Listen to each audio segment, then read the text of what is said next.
Bonjour bien-aimés, bonjour vous tous qui nous suivez. Nous allons partager un thème qui s'intitule « La parole de Dieu a déjà fait ses preuves ». La parole de Dieu a déjà fait ses preuves. Dans le psaume chapitre 12, verset 6, il est écrit « Les paroles de l'Éternel sont des paroles pures, un argent éprouvé sur terre au creuset et 7 fois épuré. » Le psalmiste veut dire que la parole de Dieu a déjà été exposée à toutes sortes de choses, mais elle a eu à triompher. Elle est sortie plus que vainqueur. Elle est sortie triomphante, accomplissant la volonté de Dieu. Et le Proverbe chapitre 30 dit, toute parole, à partir du verset 5, toute parole de Dieu est éprouvée. Il est un bouclier pour ceux qui cherchent en lui un refuge. N'ajoute rien à ces paroles, de peur qu'ils ne te reprennent et que tu ne sois trouvé menteur. Vous savez, il y a une chose que Dieu ne comprend pas.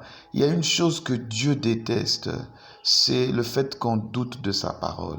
Le fait qu'on remette en cause ce qu'il dit. Vous savez, Dieu n'est pas comme un homme. Les hommes, parfois, ils parlent sans réfléchir, sans avoir le temps de mûrir la pensée, de mûrir ce qu'ils conçoivent en eux. Ils parlent comme ça et parfois, ils ne sont même pas capables d'accomplir ce qu'ils promettent ou ce qu'ils disent. Mais Dieu n'agit pas comme l'homme. C'est pourquoi il dit, votre manière de penser, ce n'est pas comme ça que je pense. Vos voix ne sont pas mes voix. Dieu, avant de parler, il pense, il conçoit quelque chose. Et une fois qu'il a parlé, ses paroles sont comme la pluie qui a déjà quitté le ciel. Vous pouvez tout faire pour empêcher que cette pluie touche le sol. Elle finira par toucher le sol. Et lorsque Dieu voit une incrédulité, une résistance de la part des hommes vis-à-vis de sa parole, c'est quelque chose qui l'attriste. Parce que, bien aimé, la parole de Dieu est liée à Dieu lui-même. La parole de Dieu est toute puissante. La parole de Dieu est créatrice. La parole de Dieu emmène à l'existence des choses qui n'existent pas. La parole de Dieu est capable d'accomplir des choses au-delà infiniment de ce que nous pouvons penser ou imaginer. Et lorsqu'on lit Genèse le chapitre 1, vous ne voyez pas Dieu bouger de son trône. La Bible dit que la lumière soit, etc. Dieu a simplement parlé et les choses se sont accomplies. La parole de Dieu a déjà fait ses preuves. La parole de Dieu a déjà été éprouvée. C'est pourquoi aujourd'hui, Dieu n'a pas besoin de nous prouver quoi que ce soit lorsqu'il parle. Il n'a pas besoin de nous démontrer d'abord quelque chose pour que nous puissions mettre notre confiance en lui. Il a déjà fait ses preuves. Vous savez, lorsque Adam est arrivé dans le jardin d'Éden, lorsque Dieu a créé Adam, il l'a formé, un corps, il l'a placé dans le jardin.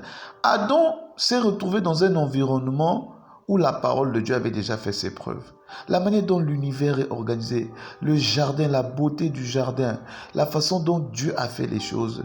Dieu voulait montrer à Adam que ma parole a déjà fait ses preuves.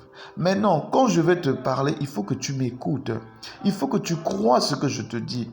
Mais malheureusement, les hommes, lorsqu'ils sont face à des difficultés, à des situations, ils oublient que la parole de Dieu a déjà fait ses preuves. Combien parmi nous, malgré les expériences que nous avons vues de Dieu, malgré que Dieu agit puissamment avec sa parole, lorsque nous sommes face à des situations, nous oublions que la parole de Dieu est éprouvée, que Dieu a déjà fait ses preuves. C'est triste, ça a été l'attitude du peuple d'Israël devant la mer Rouge. Israël a oublié que Dieu avait déjà accompli une démonstration de puissance en Égypte en frappant les Égyptiens des 10 plaies. Toutes sortes de miracles par la main de Moïse. Ces éléments, ces miracles étaient là pour donner à Israël des arguments pour dire que la parole de Dieu a déjà fait ses preuves. Avec ce que Dieu a accompli, rien ne lui est impossible. Mais comme nous, dans nos têtes, face à nos situations, nous sommes limités, nous pensons aussi que Dieu est limité. Combien il y a des gens qui continuent à vivre sous l'emprise du péché alors que la parole de Dieu a déjà fait ses preuves par rapport au péché. La Bible dit que Jésus-Christ a vaincu la mort et le péché. Donc nous n'avons plus à être esclaves de la chair et à toutes ces choses. Cette parole, elle est puissante. Cette parole peut accomplir des choses extraordinaires pourvu que nous croyons Dieu, pourvu que nous plaçons notre confiance en Dieu. Bien-aimé, il est temps que tu mettes ta foi dans la parole de Dieu parce que la parole de Dieu a déjà été éprouvée. Et David, lorsqu'il s'est présenté à Goliath, c'est parce qu'il savait que la parole de Dieu avait déjà fait ses preuves dans sa vie. Nous avons besoin de quoi de plus pour croire Dieu, pour mettre notre confiance en Dieu? Y a-t-il une chose qui serait impossible à Dieu? Il peut accomplir au-delà de ce que nous pouvons penser ou imaginer. Peut-être que c'est la stérilité qui est ton problème. Peut-être que c'est un manque de travail. Tu ne sais pas. Le milieu dans lequel tu vis, les choses sont compliquées. Tu te demandes comment tu vas faire pour nourrir ta famille, etc. Le Seigneur te dit de mettre ta confiance en lui, car sa parole a déjà fait ses preuves. Il est puissant pour accomplir infiniment au-delà de ce que tu penses ou tu imagines. Que le Seigneur vous bénisse.